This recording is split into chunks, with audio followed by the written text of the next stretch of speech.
Hello ਬੱਚਿਓ, ਅੱਜ ਆਪਾਂ ਕਲਾਸ 11 ਦਾ 5th ਚੈਪਟਰ ਕੰਪਲੈਕਸ ਨੰਬਰ ਦੇ ਵਿੱਚੋਂ ਕਿਸੇ ਵੀ ਕੰਪਲੈਕਸ ਨੰਬਰ ਦਾ ਮੋਡੂਲਸ ਫਾਈਂਡ ਕਰਨਾ, ਉਹਦਾ ਐਂਪਲੀਟਿਊਡ ਕਿਵੇਂ ਫਾਈਂਡ ਕਰਨਾ ਹੈ ਜਾਂ ਕਿਸੇ ਕੰਪਲੈਕਸ ਨੰਬਰ ਨੂੰ ਪੋਲਰ ਫਾਰਮ ਦੇ ਵਿੱਚ ਕਿਵੇਂ ਲਿਖਣਾ ਹੈ ਉਹ ਲਰਨ ਕਰਾਂਗੇ। तो सब तो पहला आप देखते हैं, आप लास्ट लैक्चर ਦੇ ਵਿੱਚ ਪੜਿਆ ਸੀਗਾ ਵੀ ਕੋਈ ਵੀ ਜਿਵੇਂ ਤੁਹਾਡੇ ਕੋਲ ਕੰਪਲੈਕਸ ਨੰਬਰ ਹੈ, ਲੈਟ ਇਟ ਬੀ z + 3 + 4 ਹੋਏਗਾ, ਇਹਨੂੰ ਆਪਾਂ ਲਿਖ ਸਕਦੇ ਹਾਂ z1 ਲਿਖ ਲਿਆ ਸਪੋਜ਼ ਕਰ ਲਓ, ਜਾਂ ਕੋਈ ਹੋਰ ਕੰਪਲੈਕਸ ਨੰਬਰ ਲਿਖ ਲਿਆ z2 = -5 + 3 ਹੋਏਗਾ। ਤਾਂ ਇਹਦੇ ਵਿੱਚ ਜਿਹੜਾ ਇਹ 3 ਸੀਗਾ ਇਹਨੂੰ ਆਪਾਂ ਰੀਅਲ ਪਾਰਟ ਬੋਲਦੇ ਸੀਗੇ, ਜਿਹੜਾ 4 ਸੀਗਾ ਵਿਦਆਊਟ ਓਏਟਾ ਉਹਨੂੰ ਆਪਾਂ ਇਹਦਾ ਇਮੇਜਿਨਰੀ ਪਾਰਟ ਬੋਲਦੇ ਸੀ। ਸਿਮਿਲਰਲੀ Z2 ਦੇ ਵਿੱਚ -5 ਰੀਅਲ ਪਾਰਟ ਹੈ ਤੇ 3 ਇਹਦਾ ਇਮੇਜਿਨਰੀ ਪਾਰਟ ਹੈ। ਹੁਣ ਇਹ ਕੰਪਲੈਕਸ ਨੰਬਰ ਨੂੰ ਆਪਾਂ ਵਿਜ਼ੂਅਲਾਈਜ਼ ਕਿਵੇਂ ਕਰੀਏ? ਜਿਵੇਂ ਆਪਣੇ ਕੋਲ ਰੀਅਲ ਨੰਬਰਸ ਹੁੰਦੇ ਨੇ, ਰੀਅਲ ਨੰਬਰਸ ਨੂੰ ਵਿਜ਼ੂਅਲਾਈਜ਼ ਕਰਨ ਵਾਸਤੇ ਆਪਾਂ ਇੱਕ ਨੰਬਰ ਲਾਈਨ ਡਰਾ ਕਰ ਲੈਂਦੇ ਹਾਂ। ਇਸੇ ਤਰ੍ਹਾਂ ਆਪਣੇ ਕੋਲ ਕੰਪਲੈਕਸ ਨੰਬਰ ਨੇ, ਇਹਨੂੰ ਵਿਜ਼ੂਅਲਾਈਜ਼ ਕਰਨ ਵਾਸਤੇ ਇੱਕ ਆਪਣੇ ਕੋਲ ਕਾਰਟੀਸ਼ੀਅਨ ਪਲੇਨ ਦੀ ਹੈਲਪ ਲਵਾਂਗੇ। ਇਹ ਕਾਰਟੀਸ਼ੀਅਨ ਪਲੇਨ ਦੇ ਵਿੱਚ ਆਪਣੇ ਕੋਲ ਦੋ ਨੰਬਰ ਲਾਈਨਸ ਨੇ, ਇੱਕ x ਐਕਸਿਸ ਹੈ, ਇੱਕ ਨੂੰ ਆਪਾਂ y ਐਕਸਿਸ ਬੋਲਦੇ ਹਾਂ। ਦੋਨੋਂ ਇੱਕ ਦੂਜੇ ਦੇ ਪਰਪੈਂਡੀਕੂਲਰਸ ਨੇ, ਇਹ ਤੁਸੀਂ ਆਲਰੇਡੀ ਕਲਾਸ 10th ਦੇ ਵਿੱਚ ਪੜ੍ਹ ਚੁੱਕੇ ਹੋ। ਹੁਣ ਆਪਾਂ ਕੰਪਲੈਕਸ ਨੰਬਰ ਨੂੰ ਇਸ ਪਲੇਨ ਦੇ ਉੱਪਰ ਰਿਪਰੈਜ਼ੈਂਟ ਕਿਵੇਂ ਕਰਾਂਗੇ? ਤਾਂ ਉਹਦੇ ਵਾਸਤੇ ਆਪਣੇ ਕੋਲ ਇੱਕ ਰੂਲ ਹੈਗਾ ਵੀ ਕੋਈ ਵੀ ਕੰਪਲੈਕਸ ਨੰਬਰ ਜਿਹੜਾ ਹੈਗਾ x + ਓਏਟਾ y, ਇਹ ਹਮੇਸ਼ਾ ਇੱਕ ਆਰਡਰ ਪੇਅਰ ਦੇ ਕੋਰਸਪੋਂਡਿੰਗ ਕਰੇਗਾ, ਜਿਹਨੂੰ ਆਪਾਂ ਜਿਓਮੈਟ੍ਰਿਕਲੀ ਗ੍ਰਾਫ ਦੇ ਉੱਪਰ xy ਪੁਆਇੰਟ ਦੇ ਨਾਲ ਰਿਪਰੈਜ਼ੈਂਟ ਕਰ ਸਕਦੇ ਹਾਂ। ਜਿਵੇਂ ਇਹ ਵਾਲਾ ਪੁਆਇੰਟ ਹੈ, ਇਹ ਵਾਲਾ ਨੰਬਰ ਹੈ, ਕੰਪਲੈਕਸ ਨੰਬਰ ਹੈ, ਤਾਂ ਇਹਦੇ ਕੋਰਸਪੋਂਡਿੰਗ ਟੂ ਪੁਆਇੰਟ ਕਿਹੜਾ ਬਣੇਗਾ 3 4। ਤਾਂ ਆਪਾਂ ਇੱਥੇ ਗ੍ਰਾਫ ਦੇ ਉੱਪਰ ਕਾਰਟੀਸ਼ੀਅਨ ਪਲੇਨ ਦੇ ਉੱਪਰ x ਕੋਆਰਡੀਨੇਟ 3 ਲੈ ਲਿਆ, y ਕੋਆਰਡੀਨੇਟ 4 ਲੈ ਲਿਆ, ਤਾਂ ਜਿਹੜਾ ਇਹ ਪੁਆਇੰਟ ਬਣੇਗਾ ਦਿਸ ਵਨ, ਤਾਂ ਇਹ z1 ਇਹਨੂੰ ਰਿਪਰੈਜ਼ੈਂਟ ਕਰੇਗਾ, z1 ਨੂੰ। z1 ਕਿੰਨਾ 3 + 4 ਹੋਏਗਾ, ਤਾਂ ਇਹ ਕੰਪਲੈਕਸ ਨੰਬਰ ਨੂੰ ਕਿਹੜਾ ਪੁਆਇੰਟ ਰਿਪਰੈਜ਼ੈਂਟ ਕਰ ਰਿਹਾ P34। ਤਾਂ ਇਹ ਪੁਆਇੰਟ ਜਿਹੜਾ ਹੈਗਾ ਇਹ ਆਪਣੇ ਕੋਲ ਕੰਪਲੈਕਸ ਨੰਬਰ 3 + 4 ਹੋਏਗਾ ਨੂੰ ਰਿਪਰੈਜ਼ੈਂਟ ਕਰ ਰਿਹਾ ਹੈ। ਸਿਮਿਲਰਲੀ ਜਿਵੇਂ ਆਪਣੇ ਕੋਲ ਸੈਕਿੰਡ ਪੁਆਇੰਟ ਆਪਾਂ ਲਿਖਿਆ ਸੀ -5 + 3 ਹੋਏਗਾ, ਤਾਂ x ਕੋਆਰਡੀਨੇਟ -5 ਆ ਤੇ y ਕੋਆਰਡੀਨੇਟ 3 ਲੈਣਾ, ਤਾਂ -5 ਤੇ 3 ਇਹ ਵਾਲਾ ਪੁਆਇੰਟ x ਐਕਸਿਸ ਤੇ ਇਧਰਲੇ ਪਾਸੇ ਆਪਾਂ -5 ਲੈ ਲਿਆ ਤੇ y ਐਕਸਿਸ ਤੇ ਆਪਾਂ 3 ਲੈ ਲਿਆ। ਤਾਂ ਜਿਹੜਾ ਇਹ ਵਾਲਾ ਪੁਆਇੰਟ ਬਣੇਗਾ it will represent the complex number -5 + 3 ਹੋਏਗਾ।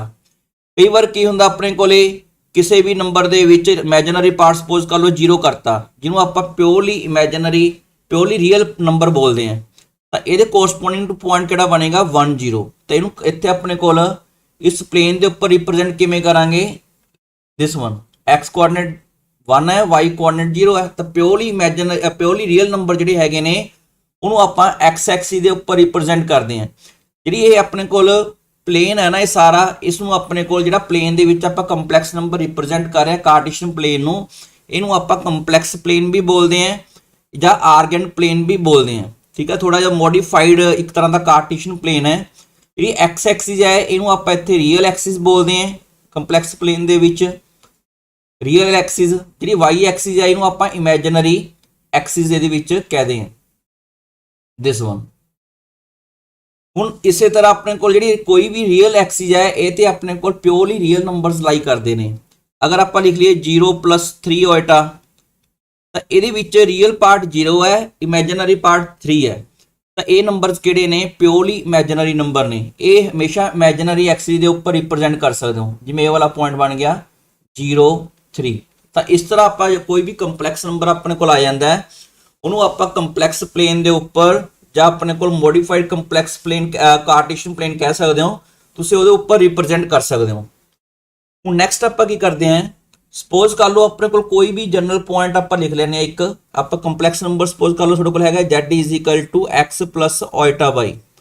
ਤਾਂ ਇਹਦੇ ਕੋਰਸਪੋਂਡਿੰਗ ਅਗਰ ਆਪਾਂ ਇਹਨੂੰ ਗ੍ਰਾਫ ਪੇਪਰ ਦੇ ਉੱਪਰ ਰਿਪਰੈਜ਼ੈਂਟ ਕਰਨਾ ਹੋਵੇ, ਕਾਰਟੀਸ਼ੀਅਨ ਪਲੇਨ ਦੇ ਉੱਪਰ ਰਿਪਰੈਜ਼ੈਂਟ ਕਰਨਾ ਹੋਵੇ, ਤਾਂ ਇਹਦੇ ਕੋਰਸਪੋਂਡਿੰਗ ਪੁਆਇੰਟ ਕਿਹੜਾ ਬਣੇਗਾ let it be p।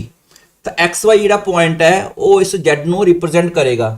Suppose ਕਰ ਲਓ ਇਹ ਆਪਣੇ ਕੋਲ ਇਹ ਪੁਆਇੰਟ ਬਣ ਗਿਆ xy, ਜਿਹੜਾ p ਪੁਆਇੰਟ ਹੈਗਾ। ਹੁਣ ਅਗਰ ਤੁਸੀਂ p ਨੂੰ ਓਰੀਜਨ ਦੇ ਨਾਲ, ਜਿਹੜਾ ਇਹ ਵਾਲਾ ਓਰੀਜਨ ਹੈ ਇਹਨੂੰ ਇਹਦੇ ਨਾਲ ਮਿਲਾ ਦੋਗੇ, ਤਾਂ ਆਪਣੇ ਕੋਲ ਜਿਹੜਾ OP ਬਣ ਗਿਆ ਨਾ, ਇਹਨੂੰ ਵੀ ਆਪਾਂ ਕਹਿੰਦੇ ਆ OP is known as the, OP ਨੂੰ ਬੋਲਦੇ ਆ ਮੋਡੂਲਸ। ਠੀਕ ਹੈ, ਇਹਦੀ ਲੈਂਥ ਬਣ ਗਈ। ਠੀਕ ਹੈ, OP ਦੀ ਜਿਹੜੀ ਲੈਂਥ ਬਣ ਗਈ ਉਹਨੂੰ ਆਪਾਂ ਬੋਲਦੇ modulus of the z complex number ਦਾ। ਇਹਨੂੰ ਸਿੰਬਲ ਵੀ ਹੈਗਾ ਇਸ ਦਾ ਇਹਦਾ ਸਿੰਬਲ ਹੈਗਾ z ਦਾ ਮੋਡੂਲਸ, ਇਹ ਵਾਲਾ ਮੈਗਨੀਚਿਊਡ ਵੀ ਕਹਿ ਸਕਦੇ ਹੋ। ਠੀਕ ਹੈ, ਆਪਣੇ ਕੋਲੇ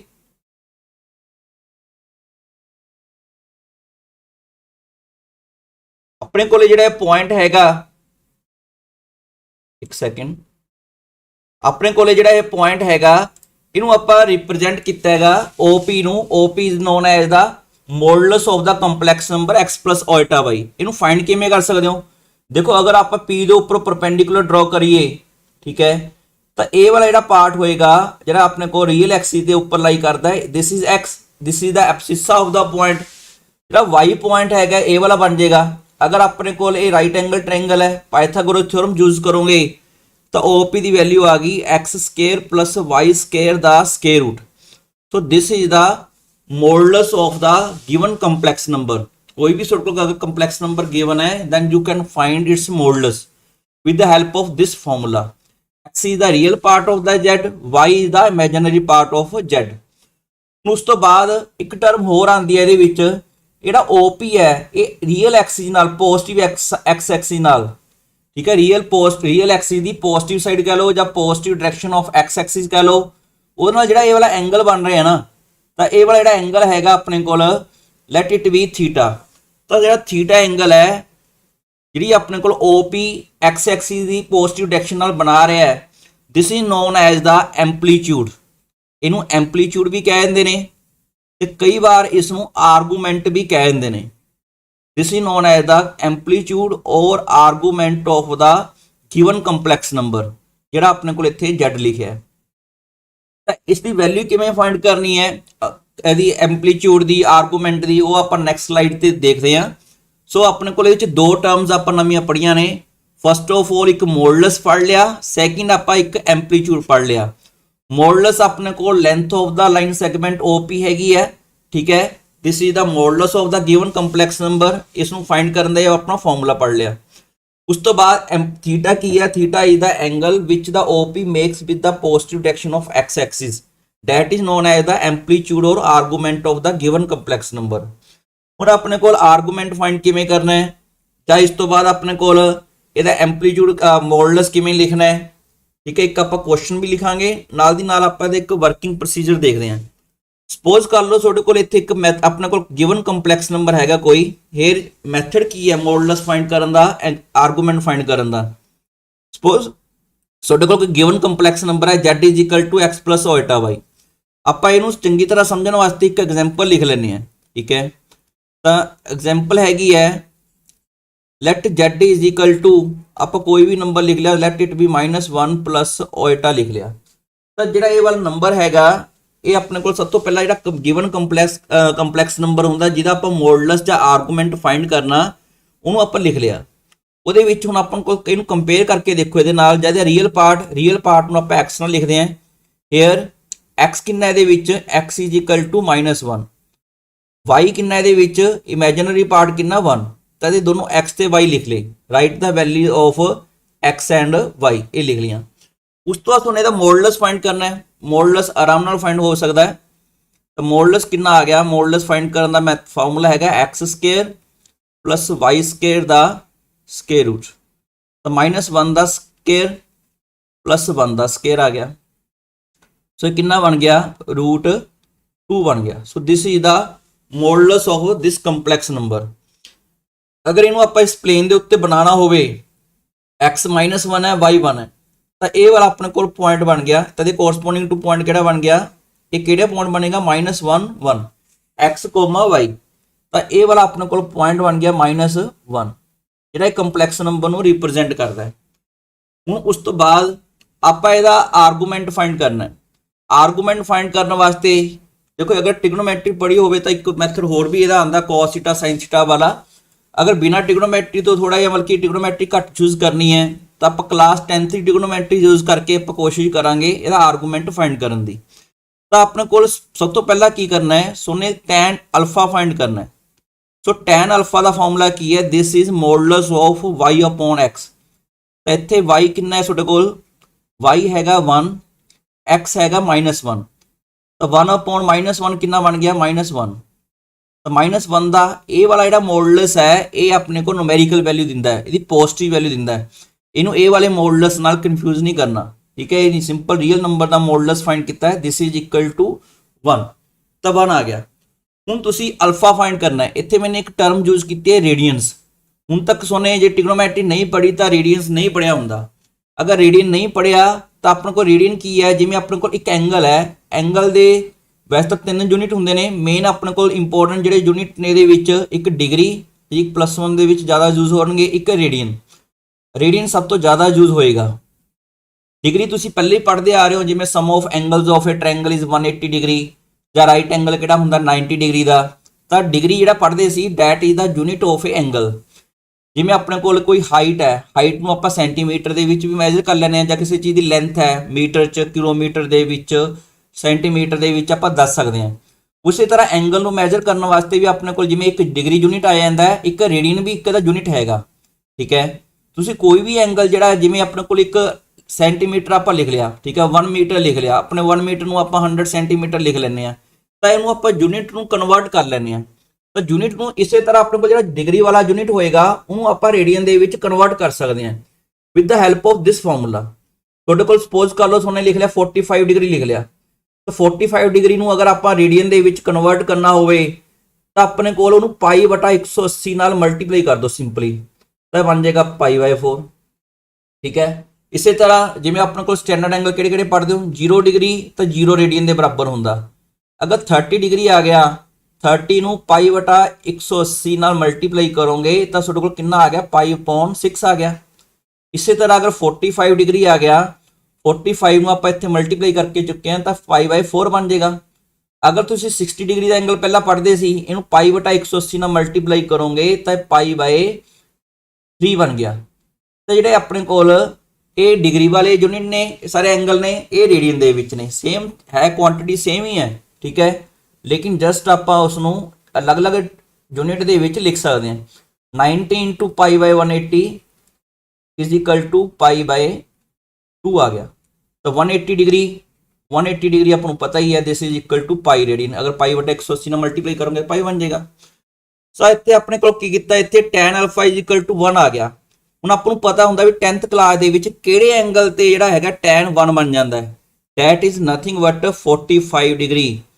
45 ਡਿਗਰੀ ਤੇ ਇਹਨੂੰ ਆਪਾਂ ਰੇਡੀਅਨ ਦੇ ਵਿੱਚ ਲਿਖ ਲੈਂਦੇ ਹਾਂ। ਕੋਸ਼ਿਸ਼ ਕਰਾਂਗੇ ਜਿਹੜੇ ਆਰਗੂਮੈਂਟਸ ਹੁੰਦੇ ਨਾ ਇਹਨੂੰ ਰੇਡੀਅਨ ਦੇ ਵਿੱਚ ਹੀ ਲਿਖਣ ਦੀ ਕੋਸ਼ਿਸ਼ ਕਰੋ। 45 ਡਿਗਰੀ ਕਿੰਨੇ ਦੇ ਇਕੁਅਲ ਹੋ ਗਿਆ, π/4, ਠੀਕ ਹੈ, ਦਿਸ ਇਜ਼ ਇਕੁਅਲ ਟੂ π/4। ਤਾਂ ਉਸ ਤੋਂ ਬਾਅਦ ਆਪਾਂ ਹੁਣ ਕੀ ਕਰਾਂਗੇ, ਲੇਕਿਨ ਇੱਥੇ ਆਪਣੇ ਕੋਲ ਜਿਹੜਾ ਆਪਾਂ ਇਹ ਮੈਗਨੀਚਿਊਡ ਨਹੀਂ ਫਾਈਂਡ ਕੀਤਾ, ਤੁਸੀਂ ਇਹ ਨਹੀਂ ਕਹਿ ਸਕਦੇ ਜਿਹੜਾ ਅਲਫਾ ਹੈਗਾ ਦਿਸ ਇਜ਼ ਦਾ ਸੌਰੀ ਆਰਗੂਮੈਂਟ ਨਹੀਂ ਹੈਗਾ। ਇਹ ਆਰਗੂਮੈਂਟ ਫਾਈਂਡ ਕਰਨ ਵਾਸਤੇ ਆਪਣੇ ਕੋਲ ਨੈਕਸਟ ਸਲਾਈਡ ਤੇ ਚੱਲਦੇ ਹਾਂ। ਇਸ ਦੇ ਵਿੱਚ ਆਪਾਂ ਨੂੰ ਕੋਲ ਪਹਿਲਾਂ ਦੇਖਣਾ ਪਏਗਾ ਵੀ ਕਿਹੜੇ ਕੁਆਡਰੈਂਟ ਦੇ ਵਿੱਚ Z ਲਾਈ ਕਰਦਾ ਹੈ। ਹੁਣ ਤੁਸੀਂ ਪੜ੍ਹ ਕੇ ਹਟਿਓ ਜਿਹੜਾ Z ਕਿਹੜੇ ਕੁਆਡਰੈਂਟ ਦੇ ਵਿੱਚ ਲਾਈ ਕਰਦਾ ਸੀਗਾ, Z ਆਪਣੇ ਕੋਲ ਸੈਕਿੰਡ ਕੁਆਡਰੈਂਟ ਦੇ ਵਿੱਚ ਲਾਈ ਕਰਦਾ ਸੀਗਾ। ਅਗਰ ਕੋਈ ਵੀ ਕੰਪਲੈਕਸ ਨੰਬਰ ਜਿਹੜਾ ਹੈਗਾ ਸੈਕਿੰਡ ਕੁਆਡਰੈਂਟ ਦੇ ਵਿੱਚ ਲਾਈ ਕਰਦਾ ਹੈ, ਜਾਂ ਫਸਟ ਚ ਲਾਈ ਕਰਦਾ ਹੈ, ਥਰਡ ਚ ਲਾਈ ਕਰਦਾ ਹੈ, ਫੋਰਥ ਚ ਲਾਈ ਕਰਦਾ, ਆਪਣੇ ਕੋਲ ਅਲੱਗ-ਅਲੱਗ ਪ੍ਰਿੰਸੀਪਲ ਵੈਲਿਊਜ਼ ਆਫ ਆਰਗੂਮੈਂਟ ਹੁੰਦੀਆਂ ਨੇ। ਹੁਣ ਪ੍ਰਿੰਸੀਪਲ ਵੈਲਿਊ ਕਿਹੜੀਆਂ ਹੋ ਗਈਆਂ, ਪ੍ਰਿੰਸੀਪਲ ਵੈਲਿਊ ਕਿਹੜੀ ਹੁੰਦੀ ਹੈ, ਆਪਣੇ ਕੋਲ ਜਦੋਂ ਆਪਣੇ ਕੋਲ ਕੰਪਲੈਕਸ ਨੰਬਰ ਇੱਕੋ ਹੀ ਐਂਗਲ ਤੇ ਨਾ ਇੱਕੋ ਹੀ ਵੈਲਿਊ ਜਿਹੜੀ ਹੈਗੀ ਆ ਅਲੱਗ-ਅਲੱਗ ਐਂਗਲ ਤੇ ਆ ਸਕਦੀ ਹੈ। ਆਪਣੇ ਕੋਲ ਉਹ ਵਾਲੀ ਵੈਲਿਊ ਫਾਈਂਡ ਕਰਨੀ ਹੁੰਦੀ ਹੈ ਐਂਪਲੀਟਿਊਡ ਦੀ ਕੰਪਲੈਕਸ ਨੰਬਰ ਦੀ ਜਿਹੜੀ -π ਤੋਂ ਲੈ ਕੇ π ਦੇ ਵਿੱਚ ਲਾਈ ਕਰੇ। ਤਾਂ ਜਿਹੜੀ ਇਸ ਤਰ੍ਹਾਂ ਦਾ ਕੋਈ ਕੰਪਲੈਕਸ ਨੰਬਰ ਦਾ ਜਿਹੜਾ ਵੈਲਿਊ ਐਂਗਲ ਆਪਣੇ ਕੋਲ ਆਏਗਾ that is known as the principal value of that complex number. ਤੈਨੂੰ ਫਾਈਂਡ ਕਿਵੇਂ ਕਰੋਗੇ, ਤੈਨੂੰ ਫਾਈਂਡ ਕਰਨ ਵਾਸਤੇ ਹੁਣ ਦੇਖੋ ਇਹਦੇ ਵਿੱਚ ਜਿਵੇਂ ਇਹ ਕੁਐਸਚਨ ਆਪਾਂ ਪੜ੍ਹ ਰਹੇ ਸੀ, ਇਹਦੇ ਵਿੱਚ ਆਪਣੇ ਕੋਲ Z ਇਜ਼ ਇਕੁਅਲ ਟੂ -1 + ਓਇਟਾ ਆ ਗਿਆ। ਮੈਗਨੀਚਿਊਡ ਤਾਂ ਚਲੋ ਆਪਾਂ ਫਾਈਂਡ ਕਰ ਲਿਆ। tan α ਆਪਾਂ ਫਾਈਂਡ ਕੀਤਾ ਸੀਗਾ, tan α ਇਜ਼ ਇਕੁਅਲ ਟੂ 1 ਆਇਆ ਸੀ, ਤਾਂ α ਇਜ਼ ਇਕੁਅਲ ਟੂ 45 ਡਿਗਰੀ ਆ ਚੁੱਕਿਆ। ਹੁਣ ਇੱਥੇ ਦੇਖਣਾ ਵੀ Z ਕਿਹੜੇ ਕੁਆਡਰੈਂਟ ਦੇ ਵਿੱਚ ਲਾਈ ਕਰਦਾ ਹੈ। ਐਜ Z ਲਾਈਜ਼ ਇਨ, ਇਹ ਹੈਗਾ ਆਪਣੇ ਕੋਲ ਸੈਕਿੰਡ ਕੁਆਡਰੈਂਟ ਦੇ ਵਿੱਚ ਲਾਈ ਕਰ ਰਿਹਾ ਹੈ।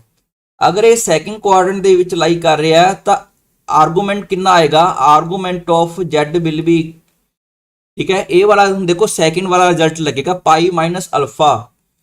ਇੱਥੇ ਆਪਣੇ ਕੋਲ ਇਹਨੂੰ ਰੇਡੀਅਨ ਦੇ ਵਿੱਚ ਲਿਖ ਲਿਆ ਸੀ π/4, ਤਾਂ -π/4 ਕਰ ਦੋਗੇ। ਸੋ ਇਹ ਆਪਣੇ ਕੋਲ ਕੀ ਆ ਗਿਆ, ਇਸ ਦਾ ਆਰਗੂਮੈਂਟ ਫਾਈਂਡ ਕਰ ਲਿਆ। ਸੋ ਆਰਗੂਮੈਂਟ ਫਾਈਂਡ ਕਰਨ ਵਾਸਤੇ ਆਪਾਂ ਨੂੰ ਪਤਾ ਹੋਣਾ ਚਾਹੀਦਾ ਵੀ ਗਿਵਨ ਕੰਪਲੈਕਸ ਨੰਬਰ ਕਿਹੜੇ ਕੁਆਡਰੈਂਟ ਦੇ ਵਿੱਚ ਲਾਈ ਕਰਦਾ ਹੈ। ਅਗਰ ਇਹ ਫਸਟ ਕੁਆਡਰੈਂਟ ਦੇ ਵਿੱਚ ਲਾਈ ਕਰਦਾ ਹੈ ਤਾਂ ਜਿਹੜਾ ਥੀਟਾ ਆਊਗਾ ਆਰਗੂਮੈਂਟ ਆਏਗਾ ਉਹ ਸੇਮ ਅਲਫਾ ਬਣ ਜਾਏਗਾ। अगर सैकेंड क्वाड्रेंट ਦੇ ਵਿੱਚ ਆ ਗਿਆ ਤਾਂ ਪਾਈ ਮਾਈਨਸ ਅਲਫਾ। ਜਿਵੇਂ ਤੁਸੀਂ ਡਾਇਗਰਾਮ ਦੇ ਵਿੱਚ ਦੇਖ ਸਕਦੇ ਹੋ ਆਪਣੇ ਕੋਲ ਜਿਹੜਾ ਇਹ ਵਾਲੀ ਫਸਟ ਕੁਆਡਰੈਂਟ ਦੀ ਡਾਇਗਰਾਮ ਹੈ, ਇਹ ਵਾਲਾ ਅਗਰ ਆਪਣੇ ਕੋਲ ਕੋਈ ਕੰਪਲੈਕਸ ਨੰਬਰ ਸੈਕਿੰਡ ਕੁਆਡਰੈਂਟ ਦੇ ਵਿੱਚ ਆ ਜਾਂਦਾ ਹੈ ਤਾਂ ਇਸ ਤਰ੍ਹਾਂ ਦਾ ਇਹ ਵਾਲਾ ਆਪਣੇ ਕੋਲ ਆਰਗੂਮੈਂਟ ਆ ਥੀਟਾ, ਬਿਕੋਜ਼ ਜਿਹੜਾ ਥੀਟਾ ਕੀ ਹੈ ਇੱਥੇ argument of the given complex number. ਇਹ ਹਮੇਸ਼ਾ ਆਪਣੇ ਕੋਲੇ ਜਿਹੜਾ ਹੈਗਾ positive direction of X axis ਨਾਲ ਹੀ ਬਣਾਉਣਾ ਹੈ, ਠੀਕ ਹੈ। ਅਗਰ ਇਹ ਪ੍ਰਿੰਸੀਪਲ ਵੈਲਿਊ ਕੱਢਣੀ ਹੋਵੇ ਤਾਂ ਆਪਣੇ ਕੋਲ ਇਹਦੇ ਵਿੱਚ ਕੀ ਕੀਤਾ, ਆਪਣੇ ਕੋਲ ਇੱਥੋਂ positive direction of X axis ਜਿਹੜਾ ਹੈਗਾ ਇੱਥੋਂ ਆਪਣੇ ਕੋਲ ਬਣਾ ਰਹੇ ਹੋ this is the third quadrant ਦੇ ਵਿੱਚ ਗਿਵਨ ਕੰਪਲੈਕਸ ਨੰਬਰ ਲਾਈ ਕਰਦਾ ਹੈ।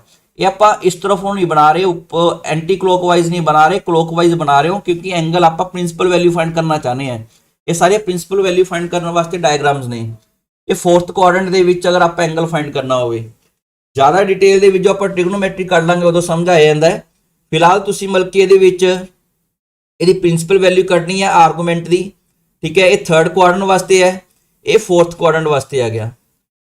ਹੁਣ ਇੱਥੇ ਆਪਾਂ ਆਰਗੂਮੈਂਟ ਫਾਈਂਡ ਕਰ ਲਿਆ। ਇੱਕ ਹੁੰਦਾ ਕਿਸੇ ਵੀ ਕੰਪਲੈਕਸ ਨੰਬਰ ਦੀ ਪੋਲਰ ਫਾਰਮ ਕੀ ਹੁੰਦੀ ਹੈ।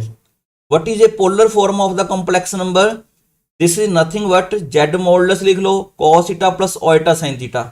ਇਹ ਕਾਰਟੇਸ਼ੀਅਨ ਫਾਰਮ ਹੈ, ਠੀਕ ਹੈ। ਇਹ ਆਪਣੇ ਕੋਲ ਗਿਵਨ ਫਾਰਮ ਜਿਹੜੀ ਕਾਰਟੇਸ਼ੀਅਨ ਫਾਰਮ ਸੀ, ਇਹਦੀ ਇੱਕ ਜਿਹੜੀ ਪੋਲਰ ਫਾਰਮ ਲਿਖਣੀ ਹੋਵੇ ਮੋਡੂਲਸ ਆਫ z, ਇਹਦਾ ਮੋਡੂਲਸ ਕਿੰਨਾ ਆਇਆ ਸੀ ਇੱਥੇ, ਮੋਡੂਲਸ ਆਫ z √2 ਆਇਆ ਸੀ ਤਾਂ ਆਪਾਂ ਇੱਥੇ ਲਿਖ ਲਾਂਗੇ √2 cos, ਇੱਥੇ ਆਰਗੂਮੈਂਟ ਕਿੰਨਾ ਆ ਗਿਆ ਥੀਟਾ ਕਿੰਨਾ ਆ ਗਿਆ 3π/4 ਪਲਸ ਓਇਟਾ sin 3π/4, ਠੀਕ ਹੈ। This is the polar form. ਇਹ ਕਾਰਟੇਸ਼ੀਅਨ ਫਾਰਮ ਸੀ, ਮੈਗਨੀਟਿਊਡ ਫਾਈਂਡ ਕਰ ਲਓ, ਆਰਗੂਮੈਂਟ ਫਾਈਂਡ ਕਰ ਲਓ, then you can write it in polar form. Polar form ਦੇ ਵਿੱਚ ਰਿਪਰੈਜ਼ੈਂਟ ਕਰ ਸਕਦੇ ਹੋ। ਪਰ ਜੇਕਰ ਮੰਨ ਲਓ ਕੋਈ ਕੰਪਲੈਕਸ ਨੰਬਰ, ਜਿਵੇਂ ਇਹ ਵਾਲੇ 4 ਕੰਪਲੈਕਸ ਨੰਬਰ ਲਿਖੇ ਨੇ, ਇਹ ਪਹਿਲੇ 2 ਜਿਹੜੇ ਹੈਗੇ ਨੇ ਪਿਓਰਲੀ ਰੀਅਲ ਨੰਬਰਸ ਨੇ, ਇਹ ਜਿਹੜੇ ਅਗਲੇ 2 ਲਿਖੇ ਨੇ ਪਿਓਰਲੀ ਇਮੇਜਨਰੀ ਨੰਬਰ ਨੇ। ਅਗਰ ਇਸ ਤਰ੍ਹਾਂ ਦੇ ਨੰਬਰ ਆ ਜਾਂਦੇ ਨੇ, ਦੇਖੋ ਮੈਗਨੀਟਿਊਡ ਤਾਂ ਉਸੇ ਤਰ੍ਹਾਂ ਹੀ ਫਾਈਂਡ ਕਰਨਾ ਹੈ, ਪਰ ਜਿਹੜਾ ਆਰਗੂਮੈਂਟ ਫਾਈਂਡ ਕਰਨਾ ਹੋਵੇ, ਕਿਉਂਕਿ ਜਿਹੜਾ ਇਹ ਕੰਪਲੈਕਸ ਨੰਬਰ ਜਿਹੜਾ ਹੈਗਾ it lies on the X axis, X axis ਦੇ ਉੱਪਰ ਹੀ ਲਾਈ ਕਰਦਾ ਹੈ, ਇਹਦਾ ਆਰਗੂਮੈਂਟ 0 ਹੋਏਗਾ। ਇਹ positive direction of X axis ਕਿੰਨੀ ਲਾਈ ਕਰਦਾ ਇੱਥੇ ਜੇ ਹੋਏਗਾ ਅੰਦਾਜ਼ਾ, ਤਾਂ -1 ਪਲਸ ਓਇਟਾ 0 ਇਹ negative direction of X axis ਕਿੰਨੀ ਲਾਈ ਕਰਦਾ ਹੈ, ਇਹਦਾ ਆਰਗੂਮੈਂਟ ਉਹਨੇ ਯਾਦ ਰੱਖਣਾ, it is always equal to pi. ਇਹ ਪਾਈ ਹੋਏਗਾ ਤੁਹਾਡੇ ਕੋਲ, ਠੀਕ ਹੈ। ਇੱਥੇ ਦੇਖੋ ਆਪਣੇ ਕੋਲ ਪਾਈ ਦੇ ਵਿੱਚ ਇਕੁਅਲ ਲਗਾਇਆ ਹੋਇਆ ਹੈ, ਇਹ ਵਾਲਾ ਪਾਈ ਆ ਗਿਆ। ਉਸ ਤੋਂ ਬਾਅਦ z ਇਜ਼ ਇਕੁਅਲ ਟੂ ਓਇਟਾ ਆ ਜੇ, ਇਹਦੇ ਵਿੱਚ ਇਹਦਾ ਆਪਣੇ ਕੋਲ ਰੀਅਲ ਪਾਰਟ 0 ਹੈ, ਇਮੇਜਨਰੀ ਪਾਰਟ 1 ਹੈ, ਠੀਕ ਹੈ। ਇਸ ਤਰ੍ਹਾਂ ਦਾ ਕੰਪਲੈਕਸ ਨੰਬਰ ਜਿਹੜਾ ਹੈਗਾ ਆਪਣੇ ਕੋਲ ਇੱਥੇ ਜਾ ਜਾਏਗਾ, ਸਪੋਜ਼ ਕਰ ਲਓ y ਐਕਸਿਸ ਦੀ ਪੋਜ਼ਿਟਿਵ ਸਾਈਡ ਤੇ, ਤਾਂ ਇਹਦਾ ਜਿਹੜਾ ਆਪਣੇ ਕੋਲ ਆਰਗੂਮੈਂਟ ਬਣੇਗਾ it will be equal to π/2। Similarly ਅਗਰ ਆਪਣੇ ਕੋਲ z ਇਜ਼ ਇਕੁਅਲ ਟੂ, ਇੱਥੇ ਆਪਾਂ ਲਿਖਣਾ ਸੀ, ਇੱਥੇ ਕੁੜੀ ਮਿਸਟੇਕ ਹੋਈ ਵੀ ਆ, ਇਹਨੂੰ ਆਪਾਂ ਠੀਕ ਕਰ ਲੈਂਦੇ ਹਾਂ। ਇੱਥੇ ਮਾਈਨਸ ਓਇਟਾ ਤੇ ਇੱਥੇ ਲਿਖ ਲਓ 0 -1 ਓਇਟਾ, ਤਾਂ ਇਸ ਤਰ੍ਹਾਂ ਦਾ ਕੋਈ ਨੰਬਰ ਆ ਜੇ ਉਹਦਾ ਆਰਗੂਮੈਂਟ ਹੋਏਗਾ -π/2। ਇਹ ਕਿਹੜਾ ਕੰਪਲੈਕਸ ਨੰਬਰ ਹੈ ਜਿਹੜਾ ਨੈਗੇਟਿਵ ਵਾਈ ਐਕਸਿਸ ਕਿੰਨੀ ਇਸ ਤਰਫ ਲਾਈ ਕਰੇਗਾ, ਤਾਂ ਇਸ ਤਰਫ ਆਪਾਂ ਜਦੋਂ ਨੈਗੇਟਿਵ ਕਲੋਕਵਾਈਜ਼ ਚੱਲਦੇ ਆ ਤਾਂ ਐਂਗਲ ਮਾਈਨਸ ਦੇ ਆ ਜਾਂਦੇ ਨੇ, ਤਾਂ ਇਹ ਮਾਈਨਸ ਦਾ ਐਂਗਲ ਆਪਣੇ ਕੋਲ ਆ ਰਿਹਾ ਵਾਲਾ। ਅਗਰ ਆਪਾਂ ਕਲੋਕਵਾਈਜ਼ ਡਾਇਰੈਕਸ਼ਨ ਚੱਲਦੇ ਆ ਐਂਗਲ ਪਲੱਸ ਦੇ ਹੁੰਦੇ ਨੇ, ਅਗਰ ਆਪਾਂ ਐਂਟੀ ਕਲੋਕਵਾਈਜ਼ ਚੱਲਦੇ ਆ ਤਾਂ ਪਲੱਸ ਦੇ ਹੁੰਦੇ ਨੇ, ਕਲੋਕਵਾਈਜ਼ ਚੱਲਦੇ ਆ ਤਾਂ ਐਂਗਲ ਨੈਗੇਟਿਵ ਹੁੰਦੇ ਨੇ। ਤਾਂ ਇਸ ਕਰਕੇ ਆਪਣੇ ਕੋਲ ਇਹ ਵਾਲੇ ਜਿਹੜੇ ਥਰਡ ਕੁਆਡਰੈਂਟ ਤੇ ਫੋਰਥ ਕੁਆਡਰੈਂਟ 'ਚ ਐਂਗਲ ਜਿਹੜੇ ਮਾਈਨਸ ਦੇ ਆਉਂਦੇ ਆ। ਹੋਰ ਕੁਐਸਚਨ ਲੈਣੇ ਆ ਸਮਝਣ ਵਾਸਤੇ, ਜਿਵੇਂ ਐਨਸੀਈਆਰਟੀ ਦਾ ਫਸਟ ਕੁਐਸਚਨ ਹੈ, ਤੇ ਇੱਥੇ ਆਪਣੇ ਕੋਲ ਹੇਅਰ z ਕਿੰਨਾ ਤੁਹਾਡੇ ਕੋਲ -1 ਓਇਟਾ √3। ਸਭ ਤੋਂ ਪਹਿਲਾਂ ਤੁਹਾਨੂੰ ਲਿਖਣਾ ਹੁੰਦਾ ਹੈ ਇੱਥੇ x ਕਿੰਨਾ ਹੈ, ਰੀਅਲ ਪਾਰਟ ਕਿੰਨਾ ਹੈ ਇਸ ਦਾ -1, ਇਮੇਜਨਰੀ ਪਾਰਟ ਕਿੰਨਾ ਹੈ -√3 ਹੈ। ਸੋ ਆਪਾਂ ਇਹਦਾ ਮੋਡੂਲਸ ਫਾਈਂਡ ਕਰਨਾ ਹੈ ਤੇ ਇਹਦਾ ਆਰਗੂਮੈਂਟ ਫਾਈਂਡ ਕਰਨਾ ਹੈ। ਮੋਡੂਲਸ ਫਾਈਂਡ ਕਰਨ ਵਾਸਤੇ ਆਪਾਂ ਫਾਰਮੂਲਾ ਪੜਿਆ ਸੀਗਾ, this is x square plus y square ਦਾ square root, this one. So ਇਹਦੇ ਵਿੱਚ -1 ਦਾ ਸਕੁਅਰ ਕਰ ਲਿਆ, -√3 ਦਾ ਸਕੁਅਰ ਕਰ ਲਿਆ, 1 + 3, ਠੀਕ ਹੈ। ਇਹ ਆਪਣੇ ਕੋਲ 1 + 3 4 ਦਾ ਸਕੁਅਰ ਰੂਟ ਆ ਗਿਆ, 2 ਆ ਗਿਆ, ਦਿਸ ਵਨ। ਤਾਂ ਆਪਾਂ ਇਹਦੀ ਵੈਲਿਊ ਫਾਈਂਡ ਕਰ ਲਈ। ਹੁਣ ਤੁਸੀਂ ਇਹਦਾ ਆਰਗੂਮੈਂਟ ਫਾਈਂਡ ਕਰਨਾ ਹੈ। ਆਰਗੂਮੈਂਟ ਫਾਈਂਡ ਕਰਨ ਵਾਸਤੇ ਸਟੈਪ ਕੀ ਸੀਗਾ, you have to find tan α। Now tan α ਕਿੰਨਾ ਆਏਗਾ, is equal to modulus of y upon x। ਇਹਦੇ ਵਿੱਚ y ਕਿੰਨਾ ਹੈ -√3, x ਕਿੰਨਾ ਹੈ -1। ਅਗਰ ਇਹਦਾ ਆਪਾਂ ਸਕੁਅਰ ਰੂਟ ਫਾਈਂਡ ਕਰੀਏ it will be equal to √3। ਹੁਣ ਇਹ ਜਿਹਾ ਕਿਹੜਾ ਐਂਗਲ ਹੁੰਦਾ ਜਿਹੜਾ ਉਹਨੇ 10th ਕਲਾਸ ਦੇ ਵਿੱਚ ਸਟੱਡੀ ਕੀਤਾ ਹੋਊਗਾ ਜਿੱਤੇ ਜਿਹੜੀ tan ਦੀ ਵੈਲਿਊ ਆਪਣੇ ਕੋਲ √3 ਬਣ ਜਾਂਦੀ ਹੈ। It is 60 degree. ਤਾਂ ਅਲਫਾ ਕਿੰਨਾ ਆ ਗਿਆ 60 ਡਿਗਰੀ। ਤਾਂ 60 ਡਿਗਰੀ ਨੂੰ ਅਗਰ ਆਪਾਂ ਰੇਡੀਅਨ ਦੇ ਵਿੱਚ ਕਨਵਰਟ ਕਰਨਾ ਹੋਵੇ ਤਾਂ 60 × π/180 ਲਿਖ ਲਾਂਗੇ ਤਾਂ ਦਿਸ ਇਜ਼ π/3। ਠੀਕ ਹੈ, ਇੱਥੇ ਅਗਰ ਕੋਈ ਵੀ ਯੂਨਿਟ ਆਪਾਂ ਨਹੀਂ ਲਿਖ ਰਹੇ ਇਟ ਮੀਨਸ ਇਹ ਰੇਡੀਅਨ ਦੇ ਵਿੱਚ ਹੀ ਆ ਗਿਆ ਤੁਹਾਡੇ ਕੋਲ। ਤਾਂ ਹੁਣ ਨੈਕਸਟ ਕੀ ਕਰਨਾ ਤੁਹਾਨੇ, ਆਪਾਂ ਆਰਗੂਮੈਂਟ ਫਾਈਂਡ ਕਰਨਾ ਹੈ। ਆਰਗੂਮੈਂਟ ਫਾਈਂਡ ਕਰਨ ਵਾਸਤੇ ਤੁਹਾਨੂੰ ਚੈੱਕ ਕਰਨਾ ਪਊਗਾ ਵੀ ਇਹ ਕਿਹੜੇ ਕੁਆਡਰੈਂਟ ਦੇ ਵਿੱਚ ਲਾਈ ਕਰਦਾ ਹੈ। ਦੇਖੋ ਐਬਸਿਸਾ ਵੀ ਨੈਗੇਟਿਵ ਆ, ਆਰਡੀਨੇਟ ਵੀ ਨੈਗੇਟਿਵ ਹੈ ਇਸ ਪੁਆਇੰਟ ਦਾ। ਇਹਦੇ ਕੋਰਸਪੋਂਡਿੰਗ ਟੂ ਪੁਆਇੰਟ ਕਿਹੜਾ ਬਣੇਗਾ -1 -√3। ਤਾਂ ਇਹ ਜਿਹੜਾ ਪੁਆਇੰਟ ਹੈਗਾ ਕਿਹੜੇ ਕੁਆਡਰੈਂਟ ਚ ਲਾਈ ਕਰਦਾ ਹੈ, ਐਜ਼ Z ਲਾਈਜ਼ ਇਨ ਥਰਡ ਕੁਆਡਰੈਂਟ, ਕਿਉਂਕਿ ਥਰਡ ਕੁਆਡਰੈਂਟ ਦੇ ਵਿੱਚ x ਤੇ y ਦੋਨੋਂ ਹੀ ਨੈਗੇਟਿਵ ਹੁੰਦੇ ਆ। ਤਾਂ ਥਰਡ ਕੁਆਡਰੈਂਟ ਦੇ ਵਿੱਚ ਇਹ Z ਲਾਈ ਕਰ ਰਿਹਾ। देयरफॉर ਤਾਂ ਆਪਾਂ ਫਿਰ ਆਰਗੂਮੈਂਟ ਕਿਵੇਂ ਲਿਖਾਂਗੇ, ਆਰਗੂਮੈਂਟ ਆਫ Z ਇਹ ਆਪਾਂ ਟੇਬਲ ਤੋਂ ਦੇਖ ਸਕਦੇ ਹੋ। ਮੈਂ ਤੁਹਾਨੂੰ ਪਿਛਲੀ ਸਲਾਈਡ ਤੇ ਲੈ ਜਾਣਾ ਇਹ ਵਾਲਾ। ਤਾਂ ਆਰਗੂਮੈਂਟ ਫਾਈਂਡ ਕਰਨ ਦਾ ਕੀ ਢੰਗ ਹੈ, -5 + ਅਲਫਾ ਇਹ ਵਾਲਾ। ਤਾਂ ਇਸ ਦੇ ਵਿੱਚ ਹੁਣ ਆਪਾਂ ਲਿਖਦੇ ਹਾਂ -π + ਅਲਫਾ। ਤਾਂ -π + ਅਲਫਾ ਕਿੰਨਾ ਆ ਗਿਆ π/3। ਇਹਨੂੰ ਸੋਲੋ ਕਰ ਲਓ, ਇਹ ਆ ਗਿਆ -2π/3। ਹਮੇਸ਼ਾ ਪ੍ਰਿੰਸੀਪਲ ਵੈਲਿਊ ਕੱਢ ਕੇ ਆਪਣਾ ਕੱਢਣਾ ਸਿੱਖ ਰਹੇ ਹਾਂ, ਕਿਉਂਕਿ ਇਹਦੇ ਨਾਲ ਆਪਾਂ ਮੈਂ ਤੇ ਕੁਐਸਚਨ 'ਚ ਆਰਗੂਮੈਂਟ ਲਿਖਿਆ ਪ੍ਰਿੰਸੀਪਲ ਵੈਲਿਊ ਲਿਖਿਆ ਤਾਂ ਸੇਮ ਮੈਥਡ ਵਰਕ ਕਰ ਜਾਂਦਾ ਹੈ। ਵੈਸੇ ਦੇਖੋ ਕੁਐਸਚਨ ਦੇ ਵਿੱਚ ਨਹੀਂ ਪੁੱਛਿਆ ਉਹਨੇ ਪੋਲਰ ਫਾਰਮ, ਜੇ ਇਹਦੀ ਪੋਲਰ ਫਾਰਮ ਲਿਖਣੀ ਹੋਵੇ ਤਾਂ ਪੋਲਰ ਫਾਰਮ ਇਹਦੀ ਕਿੰਨੀ ਆਏਗੀ, ਪੋਲਰ ਫਾਰਮ ਇਸ ਦੀ ਉਹ ਹੁੰਦੀ ਹੈ modulus of Z into cos of theta। what is theta? theta is the argument। ਤਾਂ ਇੱਥੇ ਆਪਣੇ ਕੋਲ ਮੋਡੂਲਸ ਆਫ Z ਕਿੰਨਾ ਆ ਗਿਆ 2 ਆ ਗਿਆ। cos of theta, cos of argument ਇੱਥੇ ਆ ਜਾਏਗਾ cos -2π/3 plus oita sin -2π/3। तो ਇਹਦੀ ਪੋਲਰ ਫਾਰਮ ਆ ਗਈ। ਵੈਸੇ ਇੱਥੇ ਰਿਕੁਆਇਰਡ ਨਹੀਂ ਹੈਗੀ, ਇੱਥੇ ਤੱਕ ਕੁਐਸਚਨ ਆਪਣਾ ਇਹ ਹੋ ਚੁੱਕਿਆ। ਠੀਕ ਹੈ, ਇਹ ਵਾਲਾ ਕੁਐਸਚਨ ਸੈਕਿੰਡ ਕੁਐਸਚਨ ਤੁਸੀਂ ਆਪ ਕਰਨਾ, ਐਨਸੀਈਆਰਟੀ ਦਾ ਕੁਐਸਚਨ ਹੈ। ਥਰਡ ਕੁਐਸਚਨ ਦੇ ਵਿੱਚ ਦੇਖੋ ਆਪਾਂ ਫੋਰਥ ਕੁਐਸਚਨ ਆਪਾਂ ਪਹਿਲੇ ਹੀ ਕਰ ਚੁੱਕੇ ਆ ਸਮਝਣ ਵਾਸਤੇ। ਇਹਦੇ ਵਿੱਚੋਂ ਆਪਾਂ ਕਰਦੇ ਹਾਂ ਇਹ ਵਾਲਾ ਥਰਡ ਕੁਐਸਚਨ ਥਰਡ ਕੁਐਸਚਨ ਲਿਖਦੇ ਹਾਂ। ਠੀਕ ਹੈ, ਥਰਡ ਕੁਐਸਚਨ ਦੇ ਵਿੱਚ ਕੀ ਹੈ, ਇਹਨੂੰ ਪੋਲਰ ਫਾਰਮ ਦੇ ਵਿੱਚ ਲਿਖ ਕੇ ਦਿਖਾਣਾ ਹੈ। ਸੋ ਲੈਟ Z = 1 - oita। ਤਾਂ ਇੱਥੇ ਰੀਅਲ ਪਾਰਟ ਕਿੰਨਾ ਹੈ, hair what is x, x = 1। what is imaginary part, this is -1। ਠੀਕ ਹੈ, ਤਾਂ ਇਹਦਾ ਮੋਡੂਲਸ ਤਾਂ ਬਹੁਤ ਈਜ਼ੀ ਹੈ। ਮੋਡੂਲਸ ਫਾਈਂਡ ਕਰ ਲਓ, ਫਾਰਮੂਲਾ x² + y² ਦਾ ਸਕੁਅਰ ਰੂਟ ਲਿਖ ਲਓ। 1 ਦਾ ਸਕੁਅਰ 1 -1 ਦਾ square 1। So this is nothing but √2 ਆ ਗਿਆ। ਹੁਣ ਸੋਨੇ ਫਾਈਂਡ ਕਰਨਾ ਹੁੰਦਾ ਹੈ tan ਅਲਫਾ। tan ਅਲਫਾ ਦਾ ਫਾਰਮੂਲਾ ਕੀ ਹੁੰਦਾ ਹੈ, this is modulus of y/x।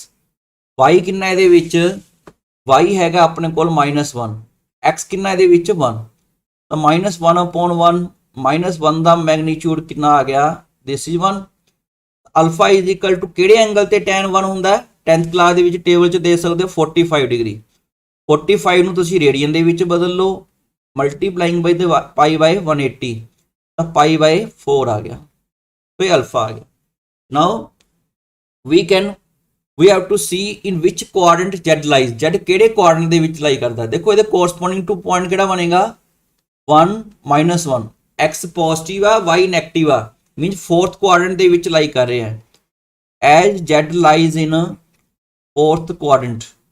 ਅਗਰ ਇਹ fourth quadrant ਦੇ ਵਿੱਚ लाई ਕਰਦਾ ਹੈ ਤਾਂ ਆਪਣੇ ਕੋਲੇ ਆਰਗੂਮੈਂਟ ਆਫ Z ਕਿੰਨਾ ਆ ਜਾਂਦਾ ਹੈ, ਦਿਸ ਇਜ਼ -α। ਇਹ ਤੁਸੀਂ ਟੇਬਲ ਤੋਂ ਦੇਖ ਸਕਦੇ ਹੋ, ਜਿਹੜਾ ਟੇਬਲ ਲਾਸਟ ਸਲਾਈਡ ਤੇ ਆਪਾਂ ਕਰ ਚੁੱਕੇ ਹਾਂ, -π/4। ਹੁਣ ਇਹਦੀ ਪੋਲਰ ਫਾਰਮ ਲਿਖਣੀ ਹੈ ਤਾਂ ਪੋਲਰ ਫਾਰਮ ਕਿੰਨਾ ਆ ਗਿਆ, ਮੋਡੂਲਸ ਆਫ Z। ਇੱਥੇ ਆਪਾਂ ਫਾਰਮੂਲਾ ਦੁਬਾਰਾ ਲਿਖ ਦਿੰਦੇ ਹਾਂ, ਰਿਵੀਜ਼ਨ ਹੋ ਜਾਏਗੀ, cos θ + oita sin θ। ਠੀਕ ਹੈ, ਫਿਰ ਥੀਟਾ ਕੀ ਹੈ ਇੱਥੇ ਤੁਸੀਂ ਮੈਂਸ਼ਨ ਕਰਨਾ। ਜੇ ਪੋਲਰ ਫਾਰਮ ਪੁੱਛਦਾ θ = ਆਰਗੂਮੈਂਟ ਆਫ Z। ਤਾਂ ਮੋਡੂਲਸ ਆਫ Z ਕਿੰਨਾ ਆਇਆ ਸੀ, √2 ਆਇਆ ਸੀ। cos of -π/4 plus oita sin of -π/4। ਤਾਂ ਇਸ ਦੀ ਪੋਲਰ ਫਾਰਮ ਆ ਗਈ। ਠੀਕ ਹੈ,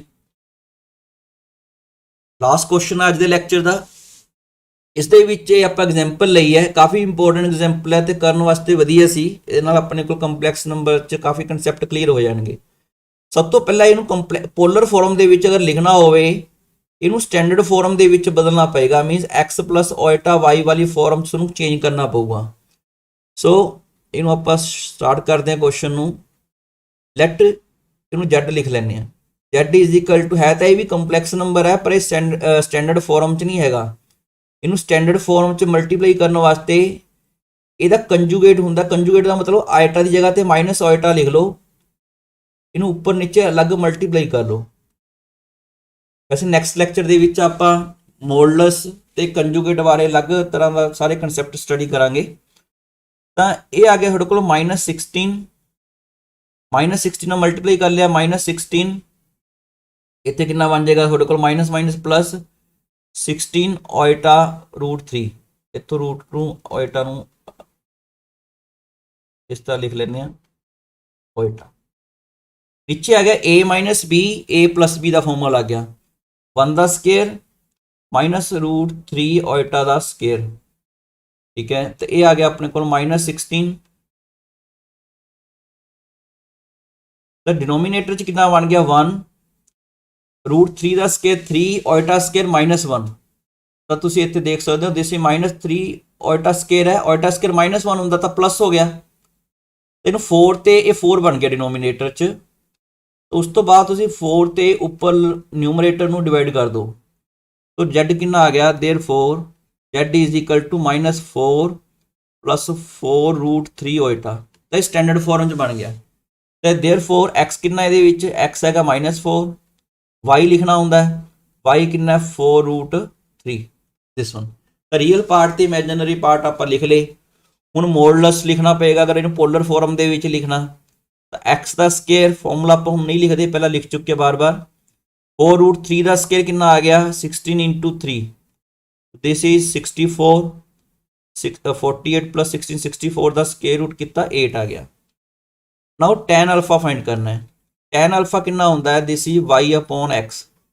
ਸੋ y ਕਿੰਨਾ ਇਹਦੇ ਵਿੱਚ 4 √3, x ਕਿੰਨਾ -4। ਇਹਨੂੰ ਡਿਵਾਈਡ ਕਰ ਦਾਂਗੇ, -√3 ਆ ਗਿਆ, -√3 ਦਾ ਆਪਾਂ ਮੈਗਨੀਟਿਊਡ ਕੱਢ ਲਾਂਗੇ, ਦਿਸ ਇਜ਼ √3। ਤਾਂ ਇਸ ਤੋਂ ਬਾਅਦ ਦਿਸ ਕੀ ਇਹ ਇੰਪਲਾਈ ਕੀ ਕਰੇਗਾ, this implies theta is equal to ਕਿਹੜੇ ਐਂਗਲ ਤੇ tan √3 ਹੁੰਦਾ 60 ਡਿਗਰੀ ਤੇ। ਮੀਨਸ ਇਹਨੂੰ π/180 ਨਾਲ ਮਲਟੀਪਲਾਈ ਕਰੋ, then you will get in terms of π/3 radian ਦੇ ਵਿੱਚ ਕਨਵਰਟ ਕਰ ਲਿਆ। ਠੀਕ ਹੈ, ਹੁਣ ਤੁਸੀਂ ਦੇਖਣਾ ਹੈ ਕਿਹੜੇ ਕੋਆਰਡੀਨੇਟ ਚ ਲਾਈ ਕਰਦਾ ਹੈ। x ਇਹਦਾ ਆਪਣੇ ਕੋਲ ਜਿਹੜਾ ਐਬਸਿਸ ਨੈਗੇਟਿਵ ਆ, y ਪੋਜ਼ਿਟਿਵ ਆ। ਐਜ਼ z ਲਾਈਜ਼ ਇਨ, ਇਹ ਆਪਣੇ ਕੋਲ ਸੈਕਿੰਡ ਕੁਆਡਰੈਂਟ ਦੇ ਵਿੱਚ ਲਾਈ ਕਰਦਾ। ਅਗਰ ਇਹ ਸੈਕਿੰਡ ਕੁਆਡਰੈਂਟ ਦੇ ਵਿੱਚ ਲਾਈ ਕਰੇਗਾ ਫਿਰ ਆਪਣੇ ਕੋਲ ਆਰਗੂਮੈਂਟ ਕਿੰਨਾ ਆ ਜਾਏਗਾ, ਇੱਥੇ ਮੈंने ਅਲਫਾ ਲਿਖਣਾ ਸੀਗਾ। ਤਾਂ ਆਰਗੂਮੈਂਟ ਕਿੰਨਾ ਆ ਗਿਆ, argument of z is equal to theta sorry pi minus alpha. ਤਾਂ ਪਾਈ ਮਾਈਨਸ π/3 ਕੀਤਾ, ਦਿਸ ਇਜ਼ 2π/3। पोलर फॉर्म लिखनी सी z is equal to modulus of z cos of theta, what is theta here, theta is the argument of the given complex number, so this is the polar form of this complex number। so this is all about today's lecture। ਇਹਨੂੰ ਉਮੀਦ ਹੈ ਕਿ ਤੁਹਾਨੂੰ lecture ਚੰਗੀ ਤਰ੍ਹਾਂ ਸਮਝ ਆਇਆ ਹੋਵੇਗਾ ਤੇ ਪਲੀਜ਼ ਚੈਨਲ ਨੂੰ ਸਬਸਕ੍ਰਾਈਬ ਜ਼ਰੂਰ ਕਰਨਾ ਬੇਟਾ। Thank you.